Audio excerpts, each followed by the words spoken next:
ប្រជាជនគ្រប់ព្រះអង្គសម្ដេចទ្រង់អាយដាមលោកជំទាវអស់លោកស្រីនាងកញ្ញានិងអ្នកសារព័ត៌មានទាំងអស់ជាទីគោរពជាទីមេត្រីក្នុងក្របខ័ណ្ឌក្រុមអ្នកនាំពាក្យក្រសួងមហាផ្ទៃខ្ញុំកណាខ្ញុំសូមធ្វើសេចក្តីសង្ខេបព័ត៌មានស្ដីអំពីលទ្ធផលការអនុវត្តគោលនយោបាយភូមិឃុំសង្កាត់មានសុវត្ថិភាពប្រចាំឆ្នាំ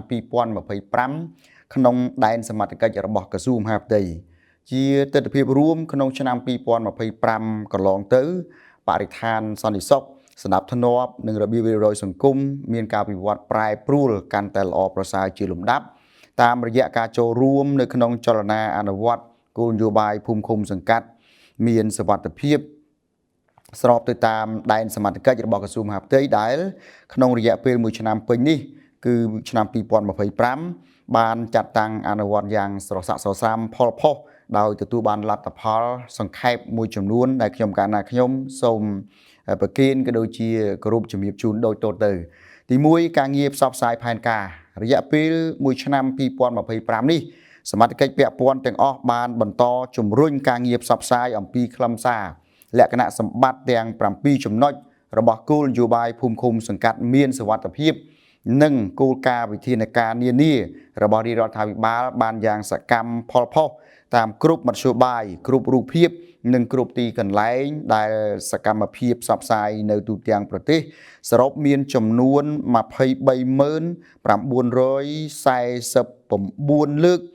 បាទកើនឡើងចំនួន29049លើកស្មើនឹង 14% បើធៀបនឹងឆ្នាំ2024កន្លងទៅតែទន្ទឹមនឹងការរៀបចំវេទិកាសាធារណៈវិញគឺថាវេទិកាសាធារណៈដែលមានគោលដៅដោះស្រាយបញ្ហាប្រឈមនិងប្រមូលសំណើសំណូមពរពាក់ព័ន្ធនឹងទុកកង្វល់របស់បងប្អូនប្រជាពលរដ្ឋនៅមូលដ្ឋាននេះគឺត្រូវបានធ្វើឡើងយ៉ាងកក្រឹកកក្រែងសរុបចំនួន19614បាទលើកដែលកើនឡើងចំនួន21958លើកស្មើនឹង 22% បើធៀបនឹងឆ្នាំ2024បាទនៅក្នុងកិច្ចការងារនៃភូមិឃុំសុវត្ថិសំទោសភូមិឃុំសង្កាត់មានសុវត្ថិភាពនេះដែរគឺការងារកសាងចលនាប្រជាការពារយើងឃើញថាកម្លាំងប្រជាការពារដែលបច្ចុប្បន្នបានក្លាយជាកម្លាំងជំនួយយ៉ាងសកម្មហើយសំខាន់ជួយដល់ប៉ុស្តិ៍នគរបាលរដ្ឋបាលឃុំសង្កាត់ក្នុងការរួមចំណែករក្សាសន្តិសុខស្នាប់ធ្នាប់សាធារណៈនិងសុវត្ថិភាពនៅក្នុងសហគមន៍ក្នុងឆ្នាំ2025បន្ទាប់ពីបានធ្វើបច្ចុប្បន្នភាពសម្រិតសម្រាំងឲ្យបានជាក់លាក់ដើម្បីធ្វើការគ្រប់គ្រងនិងបំពន់ជំនាញឲ្យបានត្រឹមត្រូវពិនិត្យឃើញថាប្រជាការពារនៅទូទាំងប្រទេសមានការកើនឡើងចំនួន722ក្រុមបាទដែលក្នុងនោះគឺ14834ក្រុមគឺលើ14112ក្រុមមានន័យថាធៀបនឹងឆ្នាំ2024គឺក្នុងឆ្នាំ2025នេះគឺមានកំណើនរហូតដល់ទៅ722ក្រុមហើយមានបងប្អូនប្រជាពលរដ្ឋស្ម័គ្រចិត្តចូលរួមធ្វើជាប្រជាការពារនេះកើនឡើងចំនួន7328នាក់ស្មើនឹង 5% ដែលគិតជាចំនួនមនុស្សគឺចំនួន163,391នាក់ហើយធៀបនឹងឆ្នាំ2024កន្លងទៅនោះគឺមានចំនួន156,063នាក់បាទដែលឡែកការងារពង្រឹងនៃប៉ុស្តិ៍នគរបាលរដ្ឋបាលឃុំសង្កាត់វិញដើម្បីជាយន្តការនៃការអនុវត្តភូមិឃុំសង្កាត់មានសុវត្ថិភាពនឹងដែរនោះជាលទ្ធផលគឺในក្នុងការលើកកម្ពស់សមត្ថភាពមន្ត្រីនគរបាលប៉ុស្តិ៍រដ្ឋបាលឃុំសង្កាត់នោះមានការបើកវគ្គបំពន់ជំនាញរយៈពេលខ្លីចំនួន6វគ្គស្ដីពីទូនាទីភារកិច្ចរបស់ប៉ុស្តិ៍នគរបាលរដ្ឋបាលដល់មន្ត្រីប៉ុស្តិ៍នគរបាលរដ្ឋបាលហើយមន្ត្រីនៅការិយាល័យកិច្ចការប៉ុស្តិ៍និងមន្ត្រីទទួលផែនជំនាញនៅអធិការដ្ឋាននៃស្នងការដ្ឋាននៃនគរបាលខេត្តចំនួន15មានរាជធានីភ្នំពេញព្រៃវែងពោធិ៍សាត់បាត់ដំបងសៀមរាបឧត្តរមានជ័យកំពង់ចាមត្បូងឃ្មុំស្ទឹងត្រែងកណ្ដាលកំពង់ស្ពឺកោះកុងបៃលិនរតនគិរីមណ្ឌលគិរីហើយសខាកាមគូលសរុបមានចំនួន896នាក់មាននារីចំនួន224នាក់ បានបញ្ជូនក្រុមការងារចុះតាមដានត្រួតពិនិត្យនិងគាំទ្រដើម្បីពង្រឹងការដឹកនាំផែនជំនាញស្នងការដ្ឋានអធិការដ្ឋាននិងប៉ុស្តិ៍នគរបាលរដ្ឋបាលនៅស្នងការដ្ឋាននគរបាលរាជធានីខេត្តចំនួន7ដែលមានរាជធានីភ្នំពេញបៃលិនរតនគិរីមណ្ឌលគិរីស្វាយរៀងតាកែវនិងខេត្តបាត់ដំបងដោយបានជួបប្រជុំជាមួយនឹងអ្នកពាក់ព័ន្ធសរុបចំនួន4208នាក់មាននារីចំនួន568នាក់ក្រៅពីនេះគឺបានរៀបចំកិច្ចប្រជុំដកពិសោធន៍និងបំពន់សមត្ថភាពបន្ថែមដល់ស្នងការរងទទួលដឹកនាំការងារប៉ុស្តិ៍នាយរងការិយាល័យកិច្ចការប៉ុស្តិ៍នគរបាលរដ្ឋបាលនៃស្នងការដ្ឋាននគរបាលរាជធានីខេត្តរយៈពេល4ថ្ងៃហើយសមាជិកភាពចូលរួមសរុបជាគោលគឺ95នាក់មានស្រីចំនួន3នាក់ដែរដើម្បីបង្កើនសមត្ថភាពយល់ដឹងអំពីជំនាញកិច្ចការប៉ុស្តិ៍នគរបាលរដ្ឋបាលនិងការផ្លាស់ប្ដូរចំណេះដឹងបទពិសោធន៍ល្អៗពីគ្នាទៅវិញទៅមកលើនៃការងារគ្រប់គ្រងដឹកនាំប៉ុស្តិ៍នគរបាលរដ្ឋបាលសម្ដៅធ្វើយ៉ាងម៉េចឲ្យប៉ុស្តិ៍នគរបាលរដ្ឋបាលនឹងប្រែប្រួលជាវិជ្ជមាននៅរបៀបរបបបំពេញការងារការគៀកោអាជ្ញាធរមានសមត្ថកិច្ចពាក់ព័ន្ធចូលរួមនៅក្នុងការបង្ការទប់ស្កាត់បង្ក្រាបនៅបទល្មើសឲ្យកាន់តែមានប្រសិទ្ធភាពខ្ពស់ស្របតាមការវិវត្តនៃស្ថានភាពសង្គមហើយជាការកត់សម្គាល់ដែរក្នុងឆ្នាំ2025ក្រសួងមហាផ្ទៃបានផ្ដល់អគារស្នាក់ការប៉ុស្តិ៍នគរបាលរដ្ឋបាលថ្មីចំនួន79ប៉ុស្តិ៍បាទលើ21ខេត្តនិងផ្ដល់ការជួសជុលអគារស្នាក់ការប៉ុស្តិ៍នគរបាលរដ្ឋបាលចំនួន38ប៉ុស្តិ៍លើ6ខេត្តក្នុងនោះគឺបានសាងសង់និងបានជួសជុលរួចរាល់ជាស្ថាពរទន្ទឹមនឹងនោះគឺក្រោមកិច្ចខិតខំប្រឹងប្រែងរបស់ស្នងការដ្ឋាននគរបាលរាជធានីខេត្តគឺបានគៀងគរសប្បុរសជនជួយកសាងអគារស្នាក់ការប៉ុស្តិ៍នគរបាលរដ្ឋបាលចំនួន6ប៉ុស្តិ៍លើ3ខេត្តគឺបានសាងសង់រួចរាល់ជាស្ថាពរហើយដែរនិងសម្របសម្រួលការងារជាមួយអាជ្ញាធរដោះស្រាយនៃដីសម្រាប់សាងសង់ប៉ុស្តិ៍នគរបាលរដ្ឋបាលចំនួន2ប៉ុស្តិ៍នៅខេត្តពោធិ៍សាត់និងនៅខេត្តកំពង់ធំបាទគិតត្រឹមដំណាច់ឆ្នាំ2025នេះប៉ុស្តិ៍នគរបាលរដ្ឋបាលនៅទូទាំងប្រទេសគឺសរុបមានចំនួន1652ប៉ុស្តិ៍ក្នុងនោះគឺមានស្នាក់ការបំពេញការងារចំនួន1603ប៉ុស្តិ៍និងពុំទាន់មានស្នាក់ការផ្ទាល់ខ្លួនចំនួន49ប៉ុស្តិ៍គឺនៅចំនួនតិចនោះទេកាលពីមុនវាមាននៅសល់ចំនួនច្រើន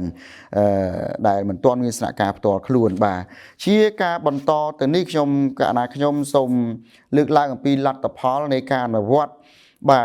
ទលក្ខណៈសម្បត្តិទី1ពោលគឺការផ្ដល់សេវាសាធារណៈជាពិសេសគឺសេវារដ្ឋបាលប្រកបដោយគុណភាពតម្លាភាពនិងទទួលបានជំនឿទុកចិត្តពីសំណាក់អ្នកទទួលសេវានៅក្នុងឆ្នាំ2025នេះការផ្ដល់សេវារដ្ឋបាលតាមយន្តការច្រកចេញចូលតែមួយនៅរដ្ឋបាលថ្នាក់ក្រោមជាតិទទួលបានលទ្ធផលជាអាចអង្គភាពច្រកចេញចូលតែមួយរាជធានីខេត្តគឺបានផ្ដល់សេវារដ្ឋបាលសរុបចំនួន788,117សេវា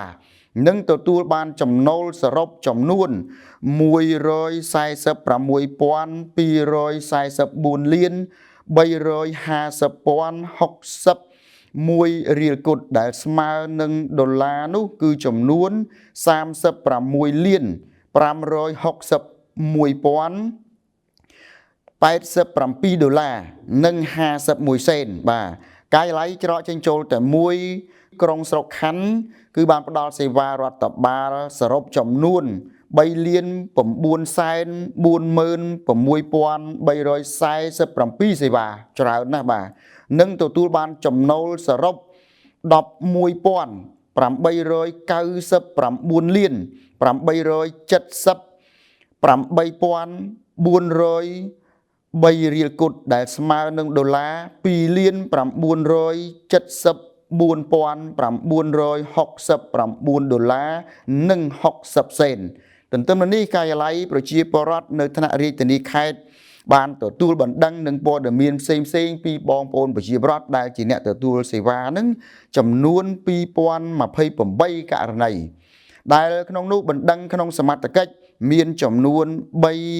384ករណីគឺបានបញ្ចប់ការដោះស្រាយចំនួន305ករណីនិងកំពុងដោះស្រាយចំនួន79ករណីបណ្ដឹងក្រៅសមត្ថកិច្ច ចំនួន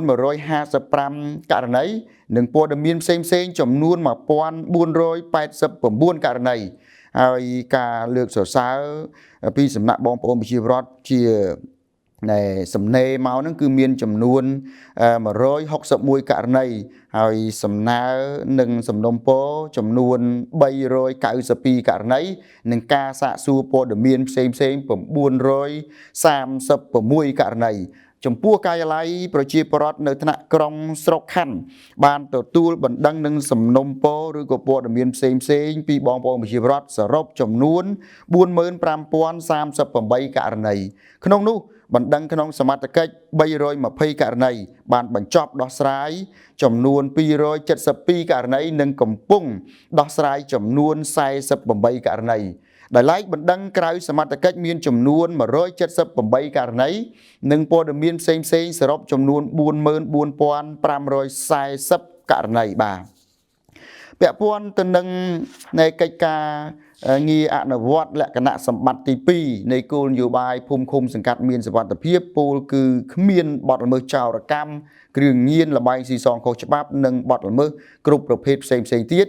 គឺបទល្មើសព្រហ្មទណ្ឌជារួមកើតចំនួន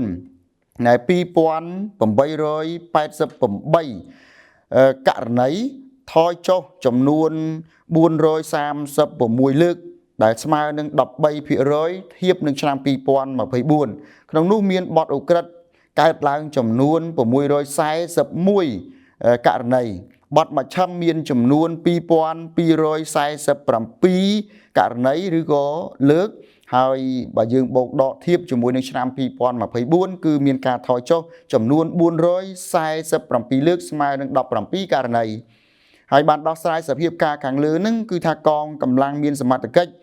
បានបើកប្រតិបត្តិការយ៉ាងសកម្មដោយបង្ក្រាបរហូតបានដល់ទៅ96%នេះគឺជាប្រសិទ្ធភាពនៃការបង្ក្រាបបទល្មើសគឺបង្ក្រាបបានចំនួន2779ករណីឃាត់ខ្លួនមនុស្សចំនួន4400នាក់ក្នុងនោះបទល្មើសឧក្រិដ្ឋបានមានចំនួន585ករណី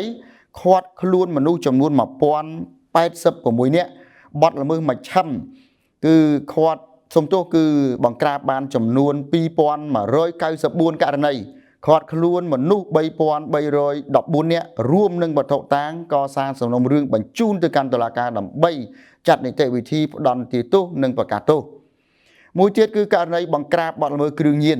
គិតពីថ្ងៃទី1ខែមករាឆ្នាំ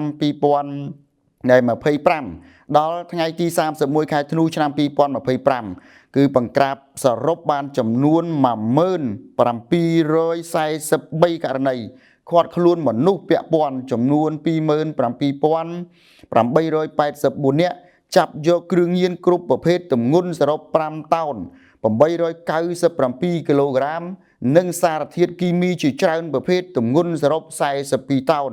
រួមទាំងមធ្យោបាយសម្ភារៈវត្ថុតាងមួយចំនួនថែមទៀតផងដែរការបង្ក្រាបល្បែងស៊ីសងខុសច្បាប់គ្រប់ប្រភេទវិញគឺបានចំនួន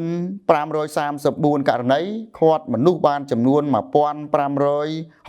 នាក់មានស្រីចំនួន428នាក់ក្នុងនោះគឺបានកសាងសំណុំរឿងបញ្ជូនទៅកាន់តុលាការ178ករណីមានមនុស្សចំនួន584នាក់ស្រីចំនួន130នាក់និងធ្វើកិច្ចសន្យាអប់រំណែនាំដែលហៅថាជាវិធានការរដ្ឋបាលនឹងមានចំនួន356ករណីមនុស្ស982នាក់មានស្រី298នាក់ចូលមកដល់លក្ខណៈសម្បត្តិទី3ដែលនិយាយអំពីនៃសន្តិភាពធ្នាប់សាធារណៈល្អជាពិសេសគឺគ្មានករណីគ្រោះថ្នាក់ចរាចរណ៍គឺសមាជិកពាក់ព័ន្ធទាំងអស់បានខិតខំប្រឹងប្រែងបាទបូកបញ្ចូលគ្នាទាំងនគរបាលបាទអាជ្ញាធរដែនដីគ្រប់លំដាប់ថ្នាក់ពិសេសគឺដែលមានការចូលរួមយ៉ាងច្រើនកកកពីសំណាក់បងប្អូនប្រជាពលរដ្ឋផងនោះគឺបានធ្វើឲ្យសន្តិភាពធ្នាប់សាធារណៈនៅតាមទីប្រជុំជនបានល្អប្រសើរជាបណ្ដាហើយនឹងកាន់តែល្អប្រសើរនៅតាមទីជនបទនានាថែមទៀតផងសមត្ថកិច្ចគឺបានបំពេញការងារជាច្រើនដើម្បីលើកកម្ពស់សមត្ថភាពនិងប្រសិទ្ធភាពក្នុងប្រតិបត្តិការរួមទាំងការផ្សព្វផ្សាយអប់រំជាសាធារណៈតាមគ្រប់មធ្យោបាយនិងគ្រប់រូបភាពបង្កើនការយល់ដឹងអំពីច្បាប់ បច្ចេកទេសគោលការណ៍វិធានការនៅក្នុងការរឹតបន្តឹងការអនុវត្តច្បាប់ស្តីពីចរាចរណ៍ផ្លូវគោកដោយក្នុងនោះគឺបានចុះត្រួតពិនិត្យគោលដៅរឹតបន្តឹងច្បាប់ស្តីពីចរាចរណ៍ផ្លូវគោកព្រមទាំងណែនាំគោលការណ៍អនុវត្តពលគឺ SOP របស់នាយកដ្ឋានដល់មន្ត្រីនៅតាមគោលដៅផ្លូវជាតិសរុបចំនួន21គោលដៅលើ18រាជធានីខេត្តមានភ្នំពេញចំនួន2គោលដៅខេត្តព្រៃវែងចំនួន2គោលដៅត្បូងឃ្មុំ2គោលដៅពោធិ៍សាត់បន្ទាយមានជ័យកណ្ដាលកំពង់ឆ្នាំងបាត់ដំបងកំពង់ចាមស្វាយរៀងកំពង់ស្ពឺតាកែវកំពតកែបកចេះស្ទឹងត្រែងមណ្ឌលគិរីនិងរតនគិរីបានបើកវគ្គបណ្ដុះបណ្ដាលគ្រូបង្គោលស្ដីពីការរឹតបន្តឹងការអនុវត្តច្បាប់ចរាចរណ៍ផ្លូវគោកនិងបទវិន័យនគរបាលជាតិកម្ពុជាហើយនឹងនីតិវិធីត្រួតពិនិត្យស្លាកលេខយានយន្តសេកាកម្មជាគោលមានចំនួន119នាក់នៅអគ្គស្នងការដ្ឋាននគរបាលជាតិបើកវគ្គបណ្ដុះបណ្ដាលពាក់ព័ន្ធទៅនឹងនីតិវិធីវាស់វែងដោះស្រាយករណីគ្រោះថ្នាក់ចរាចរណ៍និងនីតិវិធីកសាងសំណុំឯកសារបញ្ជូនទៅតុលាការចំនួន10លើកដល់មន្ត្រីនគរបាលប៉ុស្តិ៍រដ្ឋបាលអធិការដ្ឋាននិងនៃការិយាល័យចរាចរណ៍នៅស្នងការដ្ឋាននគរបាលខេត្តកំពង់ធំត្បូងឃ្មុំកំពង់ចាមព្រៃវែងកំពង់ស្ពឺកោះកុងបៃលិនបន្ទាយមានជ័យសៀមរាបនិងខេត្តប្រសេអនុដោយមានសហការសំទោសដោយមានសិក្ខាកាមសរុបចំនួន1295នាក់ចាត់មន្ត្រីចំនួន22រូបចូលរួមសិក្ខាសាលាចំនួន14លើកស្ដីពីសុវត្ថិភាពចរាចរណ៍បាទការធានារ៉ាប់រងកាតព្វកិច្ចសុវត្ថិភាពចរាចរណ៍ផ្លូវគោកវឌ្ឍនភាពនិងគំហើញបឋមលើការអភិវឌ្ឍនិងប្រព័ន្ធតាមដានវាយតម្លៃរបស់គណៈកម្មការជំនាញវិធានការទប់ស្កាត់ការផ្សព្វផ្សាយពាណិជ្ជកម្មផលិតផលគ្រឿងសង្វឹងសេចក្តីព្រៀងប្រកាសស្តីពីនីតិវិធីនិងលក្ខខណ្ឌនៃការផាកពិន័យអន្តរការចំពោះបុគ្គលប្រព្រឹត្តបទល្មើសបាទស្នងការដ្ឋាននគរបាលរាជធានីខេត្តបានអប់រំផ្សព្វផ្សាយតាមគោលដៅអនុវត្តច្បាប់សាលារៀននិងវេទិកានានាសរុបចំនួន35,270លើកដែលមានអ្នកចូលរួមចំនួន15សំទោស1,590,235នាក់ហើយបានចុះផ្សាយនិងចែកលិខិតបទដ្ឋានផ្សេងចំនួន18,395លើកអ្នកចូលរួមចំនួន822,215នាក់មានស្រីចំនួន434,401នាក់បាទហើយក៏មានការចូលរួមជាវាគ្មិនដើម្បីពន្យល់បកស្រាយតាមបណ្ដាស្ថានីយ៍វិទ្យុនិងទូរទស្សន៍សរុប33លើកពាក់ព័ន្ធទៅនឹងច្បាប់ចរាចរណ៍ផ្លូវគោកនេះផងដែរហើយសហការជាមួយនឹងបេឡាជាតិសន្តិសុខសង្គមចុះផ្សាយអំពីសុវត្ថិភាពចរាចរណ៍នៅក្នុងការដឹកជញ្ជូននិងសុវត្ថិភាពលើមធ្យោបាយធ្វើដំណើរដល់អ្នកបើកបរកម្មករនិយោជិតនៅតាមបណ្ដារោងចក្រសហគ្រាសចំនួន6លើកកម្មករនិយោជិតសរុបចូលរួមជាគូលតំណាងចំនួន2,496នាក់ក្នុងនោះមាននៅខេត្តកណ្ដាលកោះកុងតាកែវកំពង់ចាមនិងខេត្តបរសេនុសហការជាមួយនឹងអង្គភាពពាក់ព័ន្ធរៀបចំសណ្ដាប់ធ្នាប់សាធារណៈតាមដងផ្លូវតំបន់ទីប្រជុំជននិងទីសាធារណៈនានាបានចំនួន40,109លើកដែលបានណែនាំដល់បងប្អូនប្រជាពលរដ្ឋជាគូលចំនួន54,795នាក់ហើយចាត់កម្លាំងចុះត្រួតពិនិត្យលក្ខណៈបច្ចេកទេសយានគ្រប់ប្រភេទសរុបចំនួន714គ្រឿងនៅក្នុងនោះគឺមានឯកសារគ្រប់គ្រាន់ចំនួន702គ្រឿងនិងគ្មានឯកសារចំនួន12គ្រឿងដោយអប់រំម្ចាស់បាទជលយានទៅបំពេញឯកសារឲ្យបានត្រឹមត្រូវឡើងវិញបាទនេះពាក់ព័ន្ធនឹងការត្រួតពិនិត្យលក្ខណៈបច្ចេកទេសជលយានបាទហើយចុះផ្សាយអប់រំដល់អ្នកបើកបរឬក៏ម្ចាស់នៃជលយានអំពីការប្រើប្រាស់ជលយានការចតឲ្យមានសណ្ដាប់ធ្នាប់ការរក្សានិងអនាម័យលើផ្ទៃទឹកបាទសរុបចំនួន156លើកអ្នកចូលរួមមានចំនួន707នាក់នេះពាក់ព័ន្ធទៅនឹងរឿងការធ្វើចរាចរណ៍តាមផ្លូវទឹកបាទជាការសរុបមកវិញលទ្ធផលដែលបានធ្វើខាងលើគឺករណីគ្រោះថ្នាក់ចរាចរណ៍បើគិតពីថ្ងៃទី1ខែមករាដល់ថ្ងៃទី31ខែធ្នូឆ្នាំ2025គ្រោះថ្នាក់ចរាចរណ៍គឺកើតឡើងចំនួន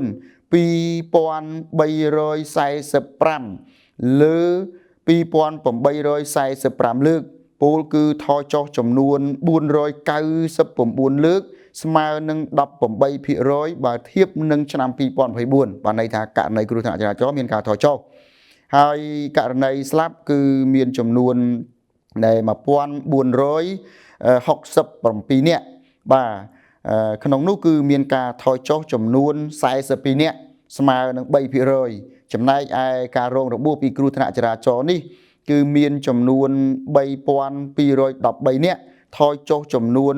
507 នាក់ស្មើនឹង 14% នេះគឺជាលទ្ធផលដែលកើតចេញពីសកម្មភាពខាងលើបាទចូលដល់លក្ខណៈសម្បត្តិទី4គឺការគ្មានអំពើអនាចារគ្មានការជួញដូរមនុស្សជាពិសេសស្ត្រីនិងកុមារគ្មានអំពើហិង្សាក្នុងគ្រួសារនិងគ្មានក្មេងទំនើងបាទគឺបានធ្វើការផ្សព្វផ្សាយច្បាប់ពាក់ព័ន្ធស្ដីពីការបង្ក្រាបអំពើជួញដូរមនុស្សនិងអំពើអាជីវកម្មផ្លូវភេទដល់ម្ចាស់អាជីវកម្មអាជ្ញាធរមូលដ្ឋានប្រជាពលរដ្ឋលោកគ្រូអ្នកគ្រូនិងសិស្សានុសិស្សសរុបចំនួន 1518 លើកអ្នកចូលរួមចំនួន 64639 នាក់មានស្ត្រី 29613 នាក់ព្រមទាំងបានធ្វើកិច្ចសន្យាដើម្បីផ្ដល់កិច្ចសហការជាមួយម្ចាស់អាជីវកម្មភោជនីយដ្ឋានផ្ទះសំណាក់សន្តាគារខារ៉ាអូខេនិងក្លឹបម៉ាស្សាសំទោសកន្លែងម៉ាស្សាជាដើមនោះចំនួន 979 គោលដៅមានមនុស្សចំនួន 5991 នាក់ស្ត្រី441 នាក់បាទបន្តមកទៀតគឺពាក់ព័ន្ធទៅនឹងការបង្ក្រាបការជួញដូរមនុស្សនិងការធ្វើអាជីវកម្មផ្លូវភេទនៃសរុបចំនួន 217 ករណីឃាត់ខ្លួនមនុស្សចំនួន 308 នាក់ស្រីចំនួន 44 នាក់និងរំដោះជនរងគ្រោះ 670 នាក់ក្នុងនោះគឺអាជីវកម្មផ្លូវភេទចំនួន 115 ករណីឃាត់ខ្លួនចំនួន 150 នាក់ស្រី 32 នាក់រំដោះជនរងគ្រោះបាន 318 នាក់និងអាជីវកម្មជួញដូរមនុស្សមានចំនួន 102 ករណីឃាត់ខ្លួនមនុស្សបានចំនួន 158 នាក់ស្រីចំនួន 12 នាក់រំដោះជនរងគ្រោះបានចំនួន 352 នាក់ជនរងគ្រោះទាំងអស់ត្រូវបានបញ្ជូនទៅមន្ទីរសង្គមកិច្ច 292 នាក់បញ្ជូនទៅអង្គការនៃចំនួន 35 នាក់និងបញ្ជូនទៅឲ្យអាណាព្យាបាលវិញចំនួន 343 នាក់ការបង្ក្រាបសកម្មភាពក្មេងទំនើងនៅក្នុងឆ្នាំ 2025 គឺមានចំនួន 991 ករណីឃាត់ក្មេងទំនើងបានចំនួន 3607 នាក់ស្រីចំនួន 111 នាក់ក្នុងនោះបានកសាងសំណុំរឿងបញ្ជូនទៅកាន់តុលាការចំនួន